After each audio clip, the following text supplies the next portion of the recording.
Hello, my name is Amina and I'm your decision-making specialist.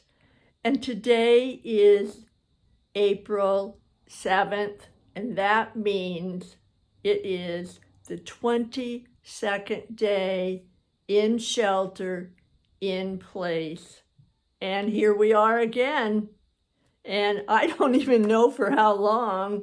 I know I'm going to stay the course because I want to stay healthy and well, and I'm doing everything that they tell us to do, of staying home as much as possible, only going out for essentials. And I'm trying to limit that I just go to one store and get it, whatever things that I need, so that I'm not going from store to store. I figure as much as I can limit going out, the more prevention and protection I can have. And washing my hands for 20 seconds with lots of soap and water. Remembering to keep my hands off my face, that was the biggie for me.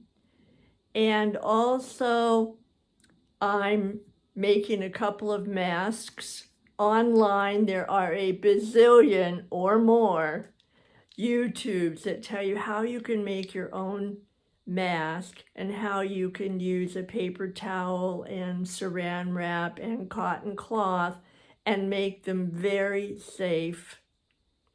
So you might want to check those out if you don't have a source for masks. And of course, you know this, and I'll just say it out loud, is we don't want to use the protective masks that are needed for the nurses and the doctors and the EMTs and everybody that is dealing directly with the people who have the virus or potentially are contagious.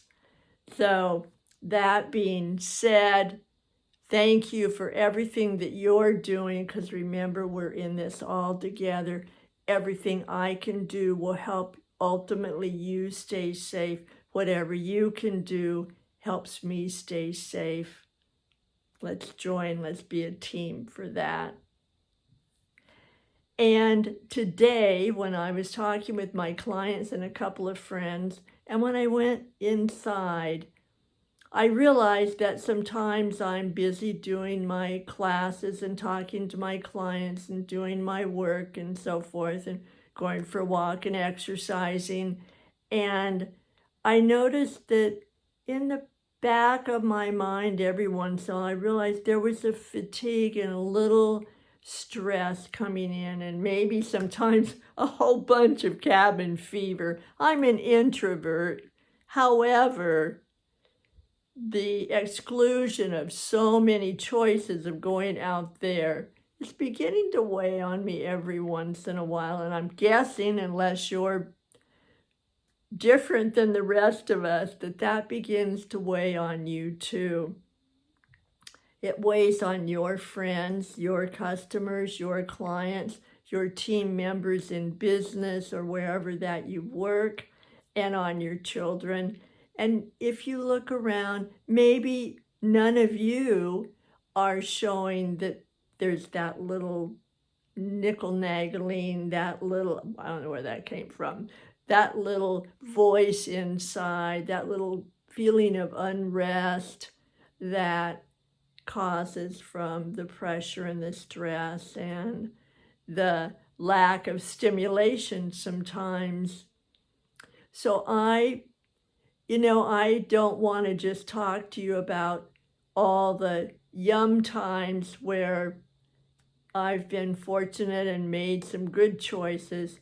I want to also talk to you about the times that I have failed, that I have made a mess in my own decision-making or lack of, because I am really hoping if I tell you about my messes that I can walk your path of shame and you don't have to make the same mistake or the same mess. Don't worry. Long time ago, I learned about not making the same mistake twice and about not making a mistake that somebody else did if I pay attention. And you know what? You will never run out of mistakes. I haven't.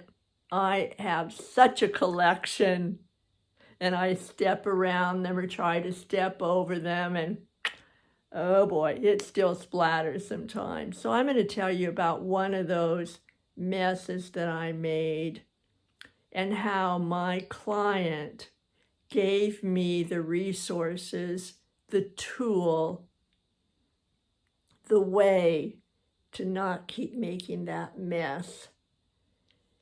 I lived in a group home for a while, and it was for kids, adolescents that didn't have a home because they were living on the street, and sometimes they were adolescents that were taken from their homes because of something going on in the home that just wasn't healthy or safe for them to live there.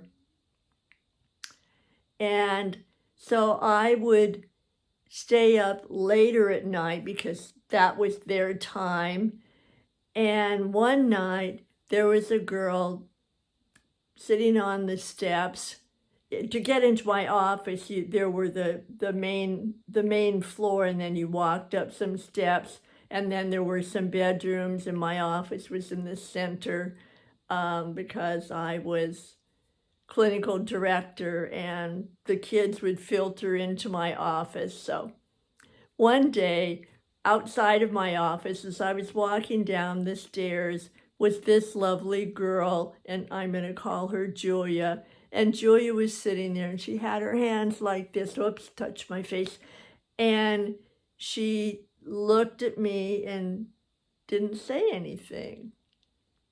And I said, Julia, what's going on? And so she told me that she had been having a really difficult time in her English class, and she loved English, and she was a great writer, and that she had gotten a C in one of her writing assignments, and she was really worried because Julia had a dream, and her dream was that she wanted to go to nursing school, and that was very important to her.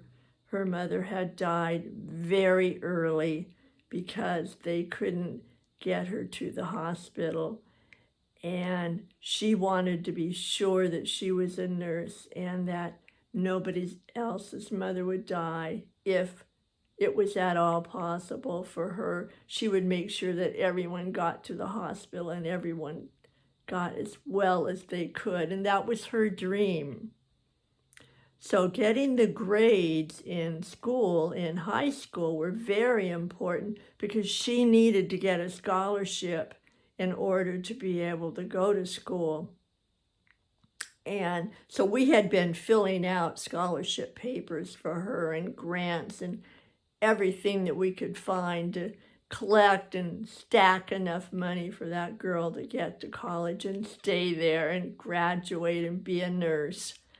And anyway, that evening she was sitting there and she told me about her class.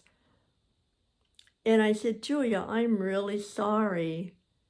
And I said, I wish I had known so I could help. And this is my shame and my mess part. And she looked at me and she said, Amina, you never ask. You didn't ask. And I sat down by the steps and I put my arm on her shoulder and I said, Julia, you're right, and I'm really sorry. And I said, I didn't know. And I apologized because I didn't ask.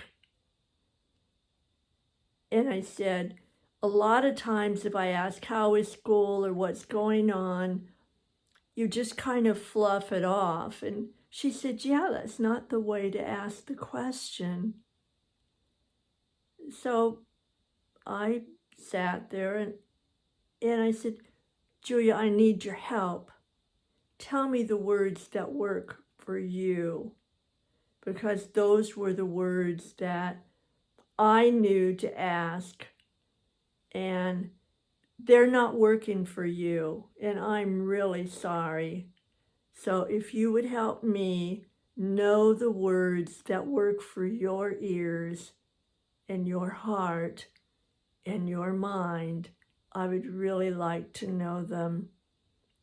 And she looked and she said, you know, if you would just come and sit down by me like you just are sitting now, and just looked and said, hi, Julia, is there anything I need to know?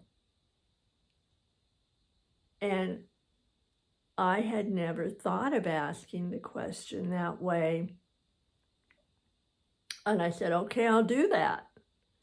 And you know, I did. And these were kids that would come into my office, and I had a lazy boy that would come up and they would lean back and they would talk for hours.